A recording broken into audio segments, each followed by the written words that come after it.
welcome to this tutorial video on how to make a traditional dress for your ragdoll.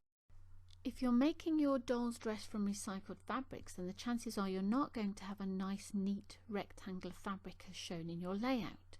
What you're going to need is about 112 centimeters, which is 44 or 45 inches of fabric, and about 50 centimeters, which is 19 or 20 inches along the depth. It's worth taking the time before you cut up a cherished item of clothing to lay it out, place all of the pattern pieces over the top, taking into account the pattern direction, and get an idea of whether it's going to fit or not first. I'm going to be recycling this little girl's dress to make my doll's dress. It's a nice needle cord with a lovely vibrant pattern. And rather than work out where my pattern pieces are going to fit while it's all in one piece, I'm going to take it apart. I'll undo all of the seams. There's a stretchy bit there, but I'll take that out as one complete panel. I might use it somewhere else at some point. And because there are no centre seams and the skirt is just two pieces of front and back, it's going to give me nice big pieces of fabric to work with. The only thing I'm going to have to look out for is these pockets, which have been stitched over the top, and the seams might leave marks where they've been sewn onto the backing. I've separated all of the parts of the dress into three piles. This central pile has the two largest panels which formed the front and the back of the dress, and here we can see the section that had the pocket attached, and there's the seam where it was sewn, and although it is visible, it's really not too bad. So if I unpick the last bits of thread and give it a little brush and an iron, I think that'll be absolutely fine. That won't be a problem at all. This is the pocket that I unpicked, and I've kept this particularly because there's a really charming little embroidered hair on here, and so I'm going to use that in another part of this outfit, which has a little pinafore, and it has a matching piece of this fabric on it. These other little sections, these are the cuffs from around the sleeve, and we've got some of the panels that formed the bodice at the top. All of these will be useful, if not in this project, in another project. So we'll keep everything, we won't waste anything. This lovely lightweight grey cotton, although it isn't any good for this project, is perfect for the next one I have in mind. This fabric doesn't have a pattern direction, so I can lay my pattern pieces with the arrows pointing up or down, it doesn't matter. Make sure if your fabric has a top and a bottom, like a flower with a stem, that your arrows are always pointing from the top down towards the bottom. I've got my largest piece of fabric and my largest pattern piece, and I'm going to take it to the bottom usable part of this dress and flip it along that dotted line.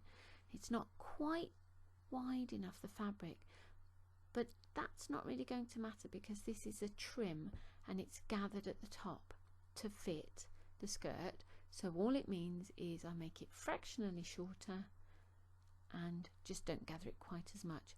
Now, because this is a flipped piece, I draw along the top there, like that. I draw down the side on one side only, and I draw along the bottom, and the section of the pattern that has the dotted line I don't draw around because that's where I flip, or in this case I don't even need to flip because I'm going to go the full width of the skirt, so I can just slide it along really. So there we go. I'm just going to lay it on there. I've actually put it down upside down, but it really doesn't matter. It's a rectangle, so it really doesn't matter. Line it up, and I'm going to draw along again the top. I should go down the side, but I don't really have enough space. I'm just going to go right to the edge of the fabric, and as I said, don't draw down the center because I'm making one long pattern piece. So along the bottom,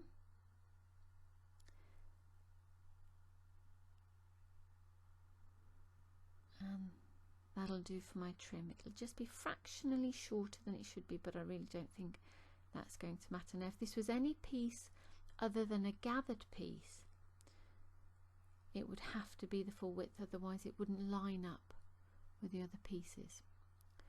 My next biggest pattern piece is for the front of the skirt, and that's another piece that flips along a dotted line. So I'm lining that up with this pattern section because I want that design to sit in the middle of the front of the skirt. And again, I'm going to draw along 3 sides. So this time I'm going around the bottom, from top to bottom down the side, on one side only, and along the top.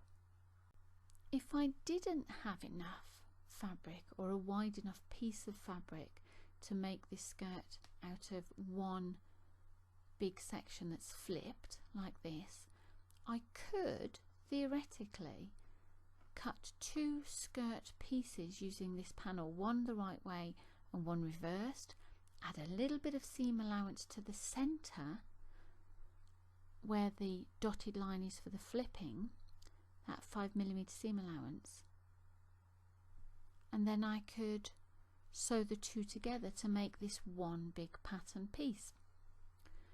I'm lucky, I've got lots of fabric, so I'm able to draw all the way around it. Now I'm going to use the same idea of a central pattern piece when I do the sleeves, when I do the back. I'm going to try and make them match in pairs. With not too much juggling, I've managed to fit all of my pattern pieces onto the dress and cut them all out, and I'm ready for the next section, which is going to be sewing the main part of the dress together. That concludes our tutorial video. I hope it's been helpful. If it has, please subscribe to the channel, give us some feedback and a like. There are more videos coming soon.